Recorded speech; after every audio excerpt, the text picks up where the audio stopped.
I just want to thank everybody for showing up today. It was super late notice, and I realized that. So the fact that everybody's here, I just want to just say that I'm appreciative for that. We are all here today in support of state workers. My name is Luke Frederick. I'm a state representative from District 18B. My path to politics was actually through my labor union. I wanted to advocate for things on the job to improve working conditions. I didn't know what else to do, so I turned to my labor union, and we were able to advocate for a better change. I learned that you can have better outcomes when labor is listened to.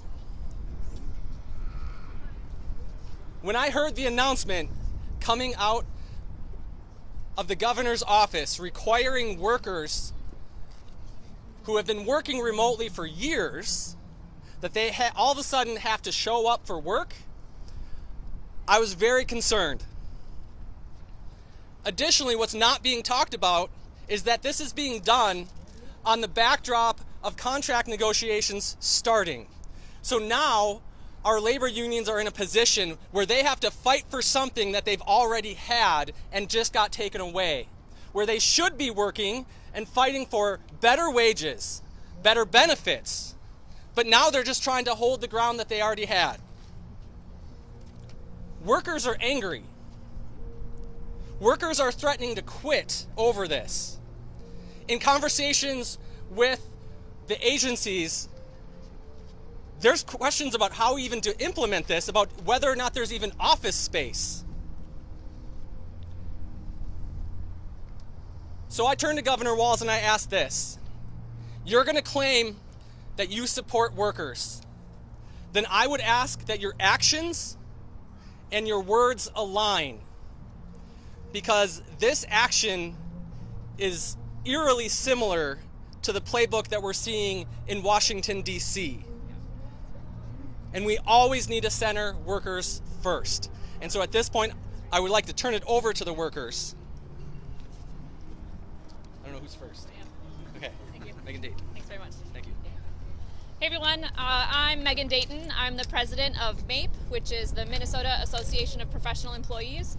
We now represent 18,500 executive branch employees, and we are the largest representative of employees in the executive branch. We've been around for 45 years, and we have proudly represented the employees in the executive branch that provide Minnesotans with the critical services that they need. We were totally taken by surprise this week when Governor Walz unilaterally announced a return to office order 50% of the time. There was no collaboration, there was no conversation ahead of time. We were brought in at the very last minute and told when the rest of the public was told that our employees unilaterally were going to have to come back into the office 50% of the time by June 1st.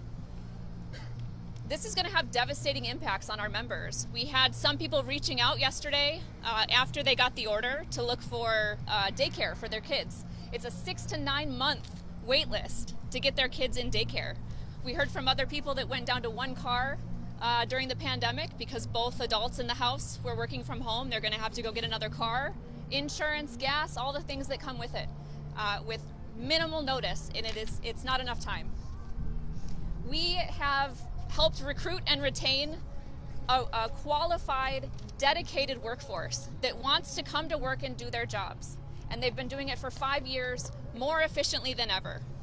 And for some reason, we don't know why, they now need to come back into the office. We would like to understand why. We've raised concerns about infrastructure capacity. We've seen agencies all over the state decreasing their footprint, so I have no idea where folks are going to go if they have to come back into the office and work. We want to partner on a plan that will continue to support employees' flexibility without disrupting the business needs of our agencies. We're here to do the work. 3 weeks ago, we stood in the Capitol for our lobby day with 600 of our members, and Governor Walz told us how much he values public servants and the work that we do. He knew this was going to happen, but he told our members how valuable they were. And 2 weeks later, he tells them all that they need to come back into the office. I don't know at this point if any of his rhetoric was true at our lobby day. This is not how partnership works. This is not how we make decisions in Minnesota. We stepped up 5 years ago with the onset of COVID.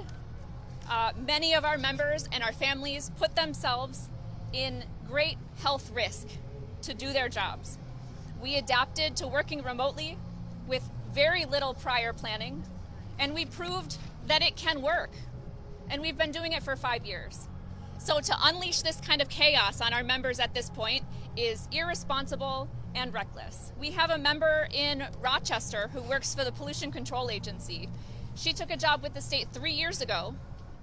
The job was advertised as telework, and now she's being told that she can't do that anymore. She's going to have to drive to St. Paul. She said she wouldn't be surprised if there's a massive amount of early retirement and a mass exodus of employees. There are so many talented people with amazing knowledge that will be gone, and MPCA already has a hard time recruiting and retaining employees because of the low wages and meager raises. She wonders what good this is actually going to do our workforce. She thinks that it is an use of power that is ridiculous, outrageous, and downright wrong, and she feels like it mirrors the disruptions that federal workers are facing.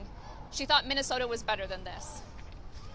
We have another member who's watched 4 attorneys in her office burst into tears yesterday while reading the order, realizing that they were forced to choose now between their career and taking their children to school. She also noted that her supervisor said she anticipates she'll lose up to half of her current staff. So all of this information we'd be happy to share with you all if given, with Governor Walz if given the chance. We would like to ask Governor Walz and his team to hear from our members and learn how detrimental this is going to be to his workers, to our agencies, and to the people that we serve. And we will settle for nothing less than a full rescind of this executive order. Thank you. Thank you, President Dayton. Next up, we have Bart Anderson, AFSCME Council 5. Hi everybody, my name is Bart Anderson. I'm the Executive Director of AFSCME Council 5, representing over 43,000 workers across the state and about 18,000 workers in state government. And we're here today with our labor partners to send a clear message. Unilateral decisions made behind closed doors without the input of the workers that it impacts is irresponsible, it's disrespectful, and it can't continue. Our folks go to work every day, some in telework positions, some in in-person positions based on the nature of the work they do. This is not about pitting teleworkers against people that have to come into the job to do the work they need to do because of the nature of their work they do. Plowing can't happen from home. Maintenance on our roadways can't happen from home. Making sure our correctional facilities are staffed and safe can't be done from home, and we get that. But there are other opportunities, and the state has admitted that they have gone to telework positions, whether it was before the pandemic or during the pandemic, to get qualified applicants that may not be in the cities or near the closest building that job is at. And so they've gotten qualified employees that are doing a good job. They are collaborating with their coworkers. They're not in a bubble. They're not isolated. They're working with their teams and they're getting the work done. So again, while today it's a telework policy, what's next? Telework may not affect you directly today, but what if it's a scheduling change? What if you have contract language that identifies you can work 4/10s and now you're told that's done? You're 5/8 in person, no questions asked. What's next? So again, if we are going to be considered a labor-friendly state and in partnership with our labor-friendly administration, we need to have conversations, not dropped at the last minute and told that all these people have to go back to work in a month and a half with no means to get there. Thank you.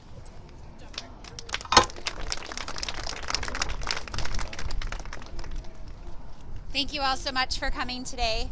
I stand in solidarity with my union siblings. I am a dues-paying, proud MAPE member who began working for this administration prior to the pandemic under a remote work agreement. There are reasons why people are sought after in Greater Minnesota. They are sought for business needs and expertise. They are sought because Minnesota is a big state And when we only have workers who represent the 7-county metro area, we do a disservice to our state. Minnesota exists outside of the metro, and our workers should reflect the diverse communities that we represent, we come from, and we support. Unilateral decisions with no guidance for executive branch administration and managers to know what to tell their teams creates panic, confusion, and fear. This is not how we work together. This is not how we collaborate together. And this is not how we build an enterprise that supports not only Minnesota's public sector workforce, but truly supports Minnesotans. Public sector workers work for the people of Minnesota, and the work that they do reflects the values of our state.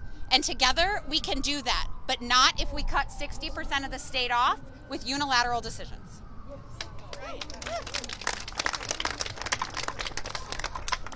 That was State Representative Kim Hicks. Oh, whoops, sorry, forgot that.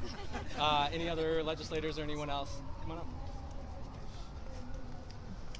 Buenos dias. Good afternoon, Representative Maria Isa Perez Vega, and I represent this district that we are talking about where our state workers are being executively ordered to come back to work. And I stand with our workers who deserve to be a part of that conversation. Because as your representative in this district where these buildings stand, I deserve to be a part of that conversation. My constituents deserve to be a part of that conversation. We're seeing a whole large different type of disco dance right now, and it's not on rhythm. And the first and foremost, when we talk about what does good service with our laborers, whether they are working right here from the district that I represent, where Capital City is, or they're in Hibbing, or they're in Rochester, like we heard from our state rep Kim Hicks, we deserve to be a part of that conversation in making these decisions together. This can't be an overnight flip-flop. And I'm seeing how when we bring in forth, when I say we, what my constituents are wanting about creative economic initiatives, because I want a vibrant downtown. I don't want to see our markets closed down or our buildings being condemned. Those need to be addressed. Those issues need to be addressed before addressing a solution that nobody is a part of the equation that deserves to be there, that have been elected by our workers, that have been endorsed by our workers, and that are fighting for our workers. So I just want to address that these are decisions that we together with my colleagues who stand behind me from both sides of the aisle to say that this is concerning. And we are here to try to work bipartisan in this legislature that's been on a whole different rhythm, like I said. And so let's get on beat. And let's make sure that our governor recognizes that if we're not serving our laborers with dignity, then we're not serving all Minnesotans. Thank you. That's right.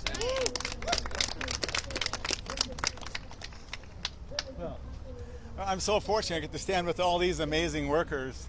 We are so blessed. I'm Jim Abler from Anoka in the Senate, and actually Minnesota relies on MAPE and AFSCME and all these workers to make it work. If it wasn't for them, actually the doors wouldn't open, and a lot of things wouldn't happen. And I've gotten to know them over my 26 years, and they're phenomenal.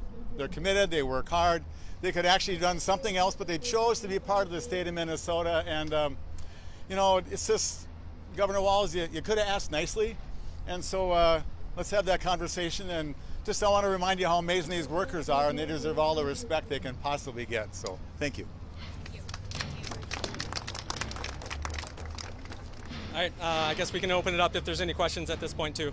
If the governor had negotiated and asked nicely, as Senator Abler said, would you have said yes?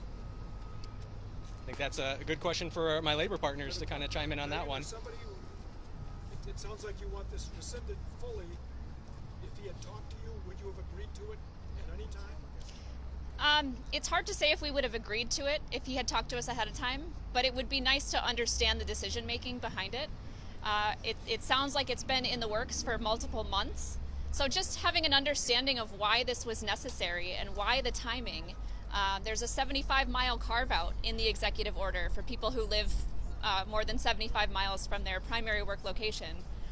Why 75 miles? If we calculate that out, that's from Owatonna to here. I don't know that anybody's going to be willing to drive from Owatonna to St. Paul for work. So it would have been really nice to understand why this was necessary right now. Our members are very against a change to their work arrangements. Many of them have come into state service with those expectations that telework could continue. So I can't say whether we would agree to it or not, but a conversation would have gone a long way. Just quick follow-up. Is it in your contract right now that telework is an option? Yes. Yes. We do have some provisions in our contract that allow for telework. They allow for a meeting with the supervisor and then an appeal process when those things change. And we'll be using those to the fullest. Just a follow-up question about the timing for when you found out. Could you both tell us the day and the time?